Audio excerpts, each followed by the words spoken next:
మొత్తానికి local body ఎన్నికలు ఇప్పుడు ఉన్నట్లు కనిపిస్తలేవు. ఏ సిచ్యుయేషన్ చూసినా కూడా ఇప్పుడు సెప్టెంబర్ 30 లోపు పెట్టుర్రి అని హైకోర్టు చెప్పింది కదా. సెప్టెంబర్ 30 లోపు ఎన్నికలు పెట్టాలి, ఎన్నికలు పెట్టి రిజల్ట్ కూడా అనౌన్స్ చేయాలి అని అన్నారు. ఇవాళ ఏంది సెప్టెంబర్ నెల వచ్చింది ఆల్రెడీ. అంటే ఈ నెలనే, ఈ నెల చివరి వరకు ఎన్నికలు పెట్టాలి, రిజల్ట్ కూడా అనౌన్స్ చేయాలి. కానీ చూస్తే అట్లా అనిపిస్తుందా? అసలు ఎన్నికలకు పోయేటోళ్ళ లెక్క కనిపిస్తుందా ప్రభుత్వం?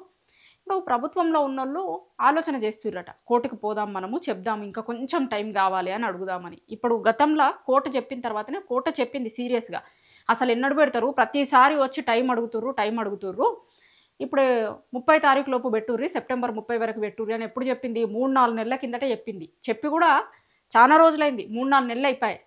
అయితే తీరా టైం వచ్చిన తర్వాత, సెప్టెంబర్ నెల వచ్చిన తర్వాత ఇప్పుడు మళ్ళీ కోర్టుకు పోవాలని చూస్తుర్రట, లోకల్ బాడీ ఎన్నికలు పెట్టాము అని. అయితే కోర్టు మళ్ళా అదేంది, మేము చెప్పినాం కదా 30 తారీఖు లోపల పెట్టాలి అని అన్నారు కదా, అట్లా కోర్టు నుంచి ఇబ్బంది రాకుండా ఏం చెప్పాలి మనం కోర్టుకి, ఏమని అడుగుదాం ఇప్పుడు టైము అనే దాని మీద ఆలోచన చేస్తుర్రట. ఇప్పుడు వాళ్ళకి దొరికిన సాకు ఏంటంటే, లోకల్ రిజర్వేషన్లు ఉన్నాయి కదా. ఇప్పుడు కామారెడ్డిలో వీళ్ళు డిక్లరేషన్ చేసిరు. ఏం చేసిరు? 42% రిజర్వేషన్ ఇస్తాము మేము లోకల్ బాడీ ఎన్నికలలో అని ఒక డిక్లరేషన్ చేసిరు. ఆ డిక్లరేషన్ కామారెడ్డిలో అనౌన్స్ చేసి లోకల్ బాడీ ఎన్నికల్లో చేస్తాము అని చెప్పి జనరల్ ఎలక్షన్స్కి ముందు చెప్పారు. అయితే ఆ ఎన్నికలలో కాంగ్రెస్ పార్టీ అధికారంలోకి వచ్చింది. అధికారంలోకి వచ్చి కూడా ఇప్పుడు 2 ఏళ్ళు దగ్గర అవటానికి వస్తుంది. ఇప్పుడు డిసెంబర్ వస్తే ఇంకొక 2 నెలలు అయితే 2 ఏళ్ళు అవుతుంది అధికారంలోకి వచ్చి కాంగ్రెస్. లోకల్ బాడీ ఎన్నికలు కూడా ఎప్పుడో సంవత్సరం కిందట పెట్టాలి. సంవత్సరం నుంచి గిట్లనే రేపు మాపు అనుకుంటా పోతున్నాయి. లాస్ట్కు కోర్టు కలగజేసుకొని మీరు అసలు ఎందుకు ఇంకా రేపు మాపు అంటారు, పెట్టుర్రి అని చెప్పిన తర్వాత అది ముందుకు పోయినట్టుగా అనిపించింది. కానీ మళ్ళీ ఒకసారి వెనకకే వచ్చింది అది.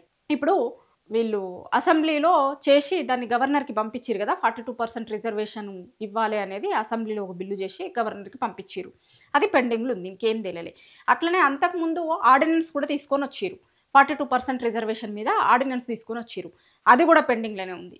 సో ఇప్పుడు ఈ విషయాన్ని అడ్డు పెట్టుకొని ఇప్పుడు దీన్ని కోర్టుకి చెప్పట వాళ్ళు ఇంకా కొంచెం టైం అడుగుతారట.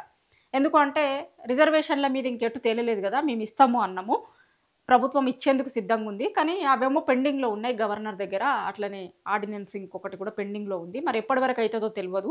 ఒకవేళ కాకపోయింది అనుకోండి, మాకు ఇచ్చిన టైం ఈ నెల చివరి వరకే ఉంది, ఇంకా కొంచెం పొడిగించుర్రి అని చెప్తారట, అడుగుతారట. ఇది చెప్తుంది. అసలు ముచ్చటేంది తెలుసా? ఇప్పుడు లోకల్ బాడీ ఎన్నికలకు పోతే ఎట్లున్నది చూస్తున్నాం కదా మనం. జనం ఎట్లా పొట్టు తిడుతున్నారు చూసినాం కదా. యూరియా కేంద్రాల దగ్గర ఎట్లా మాట్లాడుతున్నారు జనాలందరూ. యూరియా కోసం క్యూ లైన్లలో ఎట్లా పెడుతున్నారు చూస్తున్న రైతులు ఎవరన్నా ఉంటే కమెంట్లు చేయరు. నిజంగా ఇప్పుడు లోకల్ బాడీ ఎన్నికలు పెడితే ఈ పార్టీలు ఊర్లలోకి వస్తే అసలు ఏంది మీ రియాక్షన్, ఎట్లా ఉండబోతుంది ఏంది, కమెంట్లలో చెప్పుర్రు ఒకసారి. అయితే మొత్తం క్యూ లైన్లల్లో చెప్పులు ఏవి దొరుకుతుంది చేతికి, ఏంది ప్లాస్టిక్ డబ్బాలు, కొంతమంది పెంకలు ఉంటాయి కదా ఊర్లల్లో, గూనె పెంకలు ఉంటాయి కదా ఊర్లల్లో, ఇల్లు కప్పుకునే గూనె పెంకలు ఉంటాయి కదా, ఆ పెంకలు కూడా పెట్టిర్రు లైన్లల్లో. పొద్దుగాల 3 గంటలకు వచ్చి పెట్టిపోతుర్రు. ఎందుకంటే ఎవరు ముందు లైన్లో నిలుస్తుంటే వాళ్ళకే వస్తుంది. ఇప్పుడు యూరియా స్టాక్ లేనే లేదు, రానే రాదు. ఎందుకంటే నా స్టాక్ లేదు అంటే చాలా చోట్ల యూరియా కేంద్రాల దగ్గర వాళ్ళే పెట్టిర్రు బోర్డులు. నేను చెప్తుంది కాదు ఇది, నో స్టాకు, యూరియా లేదు అనే బోర్డులు కనిపిస్తున్నాయి యూరియా కేంద్రాల దగ్గర. ఇప్పుడు పొద్దుగాల 3 గంటలకు వచ్చి ఆ క్యూ లైన్లలో నిలుచోవాలి. పొద్దుగాల 3 గంటలకు వచ్చి నిలుచుంటారు. ఇప్పుడు వర్షమ పడుతుంది, లేకపోతే పొలం కాడికి పోయి రావాలి, ఏం చేస్తారంటే ఆడ ఫస్ట్ వచ్చిన వాళ్ళు నిల్చొని ఉంటారు. కొంతమంది ఏమో కిలోమీటర్లు లైన్ ఉంటుంది. ఇంకా కొంతమంది ఏం చేస్తారంటే ఇక ఆడ నుంచి పోయేటప్పుడు ఆడ వాళ్ళు ఉన్నట్టు అన్నట్టు. అది ఒకవేళ సెంటర్ తెరిచిరు యూరియా వచ్చింది అంటే కనుక వచ్చి నిలుచుంటారు ఆడ. వాళ్ళ ప్లేసులల్లో ఆ గూనె పెంకలు, తర్వాత చెప్పులు, ప్లాస్టిక్ డబ్బాలు, ఏది పడితే అది వాళ్ళ ఇంట్లో నుంచో వస్తువు తీసుకొని వచ్చి పెట్టిపోతురు. అది వాళ్ళది అని చెప్పడానికి అన్నట్టు. అంటే ఆ జాగా నాది, నేను వచ్చి మళ్ళీ ఒకవేళ యూరియా వస్తే కనుక ఆడ లైన్లో నిలుచుంటా. అంతసేపు ఇప్పుడు 15 రోజుల నుంచి తిరుగుతున్న వాళ్ళు ఉన్నారు ఒక్కొక్క ఊర్లల్లో. 15 రోజుల నుంచి క్యూ లైన్లలో నిలుస్తుంటే మరి ఎట్లా వెళ్ళాలి రైతులకి? ఓ దిక్కు పొలం కాడికి పోవాలన్నాయే. ఆ పంట మంచిగా పండాలి అని అంటే యూరియా వేస్తేనే అవుతుంది. యూరియా కోసం వచ్చి క్యూ లైన్లలో నిల్చోవాలి, ఎట్లయితుంది? ఇప్పుడు ఒక్కొక్క కుటుంబంలలో 3-4 ఉన్నోళ్ళు 2-3 పొలం కాడికి పోతుర్రు, ఒకరు వచ్చి క్యూ లైన్లలో నిల్చుంటారు. ఇప్పుడు ఇలా నేను వస్తాను అనుకో క్యూ లైన్లో నిల్చుంటానికి, రేపు నేను పొలం కాడికి పోతా, మళ్ళీ నా ఇంట్లో నుంచి ఎవరో ఒకరు వచ్చి ఆడ క్యూ లైన్లలో నిల్చుంటారు.